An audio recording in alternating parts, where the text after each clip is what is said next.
Até a década de 60, o Igarapé Manaus não havia sido totalmente ocupado por palafitas. O que havia era uma cidade flutuante, um igarapé navegável. A cidade flutuante existiu durante as décadas 20 e 60 e surgiu pelo fim do ciclo da borracha, quando os seringueiros não haviam aonde morar e nem para onde ir. E a solução encontrada foi construir suas moradias às margens das águas do Rio Negro e nos igarapés da cidade de Manaus. As casas eram de madeira, cobertas de palha e zinco, postas sobre troncos de árvore. Esse aglomerado tornou-se tão grande a ponto de ser considerada uma cidade. Possuindo cerca de 2.000 casas e aproximadamente 12.000 habitantes, a cidade flutuante estendeu-se até 1966 e a Zona Franca de Comércio foi implantada em 1967, por iniciativa política de integração nacional de governos militares, cujas metas não incluíam a cidade flutuante, levando à sua destruição.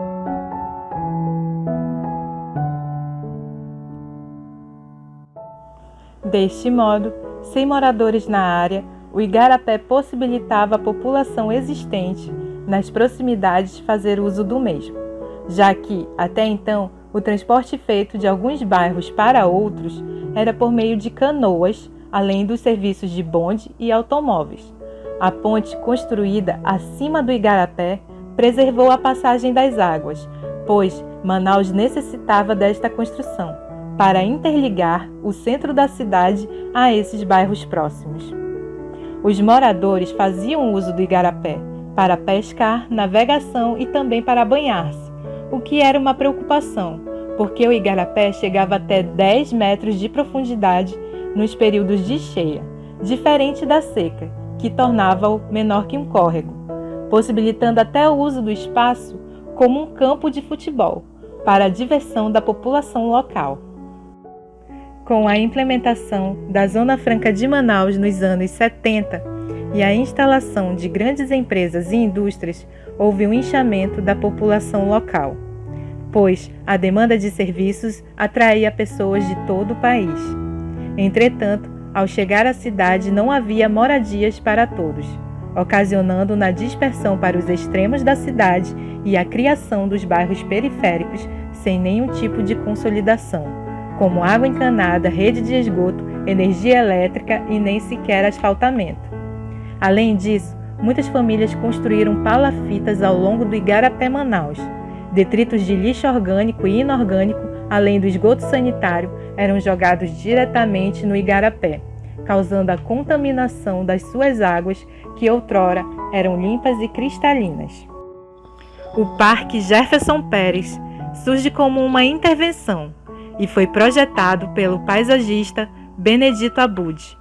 O parque é cortado pelo igarapé canalizado, que desta forma é reintroduzido à paisagem da cidade. É um parque urbano, no centro histórico de Manaus, no Brasil. Está localizado entre a Avenida 7 de Setembro e a Rua Lourenço da Silva Braga, nas mediações do Palácio Rio Negro. Outro aspecto importante deste projeto foi a maneira como ele se relacionou com o palácio, importante patrimônio cultural de Manaus, já que o parque proporciona ao visitante conhecer diversos detalhes da Belle Époque de Manaus. Ou seja, o palácio é uma das principais construções do período áureo da borracha, e além da importância histórica em seu quintal, estão árvores de porte excepcional, que acabaram sendo uma marca no local. O Parque Jefferson Pérez tem em sua entrada um portal de ferro, com cerca de 10 metros de altura, que lembra o mercado Adolfo Lisboa. O piso é o mesmo presente no Largo São Sebastião, cujo desenho representa o encontro das águas.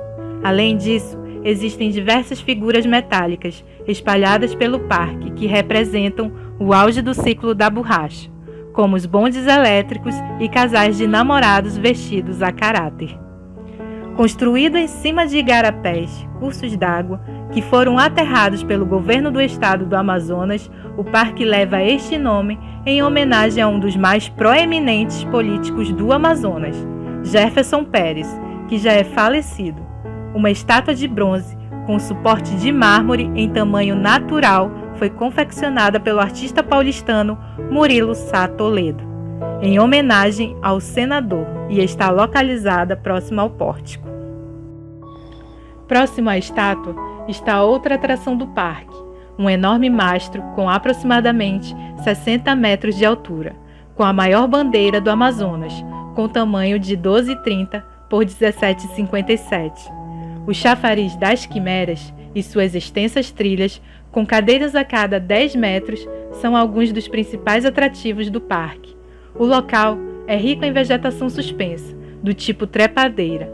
Ao longo de todas as trilhas, esta bela vegetação dá sombra suficiente para quem quer descansar e conversar.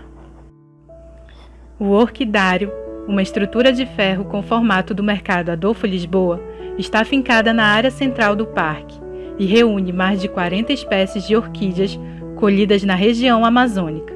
As visitas acontecem de quarta-feira aos domingos, das 17 horas às 21 horas do horário local.